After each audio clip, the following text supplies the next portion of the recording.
Grand ഫാദറിന്റെ ഫ്യൂണറിൽ പോയി വന്നതിന് ശേഷം ഈ നായ സ്ട്രെയിൻഡ് ആയിട്ട് ബിഹേവ് ചെയ്യാൻ തുടങ്ങാണ്. എപ്പോഴും സീലിംഗിലേക്ക് തന്നെ നോക്കി കുരയ്ക്കാൻ തുടങ്ങാണ്, പ്രത്യേകിച്ച് രാത്രികളിൽ. ഇത് കണ്ടത് ഇവൾക്ക് ഒരുപാട് പേടിയാവാണ്. അങ്ങനെ അവൾ ഒരു ഫേമസ് എക്സോസിസ്റ്റിനെ അങ്ങോട്ടേക്ക് വരുത്താണ്. അങ്ങനെ ഇയാൾ അവിടെ വന്നത് ആ ഡോഗിനെ പോയി പെറ്റിയാണ്, എന്നിട്ട് ആ സ്ഥലം മൊത്തം ഒബ്സർവ് ചെയ്യാണ്. അപ്പോഴാണ് ആ പുള്ളി പറഞ്ഞത് അവളോട് അവിടെ ഒരു ഡെസിമൽ മീറ്റർ ഇൻസ്റ്റാൾ ചെയ്യാൻ വേണ്ടിയിട്ട്. അങ്ങനെ അവളും അത് ഇൻസ്റ്റാൾ ചെയ്യാന്ന് പറയാം. പിന്നെ അത് ഇൻസ്റ്റാൾ ചെയ്തതിനു ശേഷം അയാൾ ഒരു കൈ പുറകെ വെക്കാണ്, എന്നിട്ട് ആ പട്ടിയായിട്ട് ഇന്ററാക്ട് ചെയ്യാണ്. ആ പട്ടി ഓൾറെഡി ഈ മാനുമായിട്ട് അട്രാക്ട് ആയി കഴിഞ്ഞു. അങ്ങനെ ഒരുപാട് റിസർച്ചിനും ഇൻവെസ്റ്റിഗേഷനും ശേഷം ഇയാൾ ഒരു സയന്റിഫിക് എക്സ്പ്ലനേഷൻ കൊടുക്കുകയാണ്.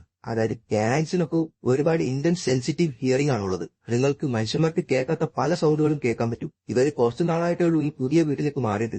ചിലപ്പോൾ ഈ ചേഞ്ച് ഓഫ് എൻവയോൺമെന്റും അതൊക്കെ ആയിരിക്കാം ഈ ഡോഗിന്റെ സെൻസ് ഓഫ് ഹിയറിനെ ഇത്രയ്ക്ക് ആക്ടിവേറ്റ് ചെയ്ത്. അതുകൊണ്ടായിരിക്കാം ചെറിയ ശബ്ദം വരെ ഈ ഡോഗ് ഇത്ര അട്രാക്റ്റീവായി ശ്രദ്ധിക്കാൻ കാരണം. ഒരുപക്ഷെ അങ്ങനത്തെ ഒരു സൗണ്ട് കേട്ടിട്ടായിരിക്കാം അത് എപ്പോഴും തീയയിലേക്ക് നോക്കുന്നതെന്ന്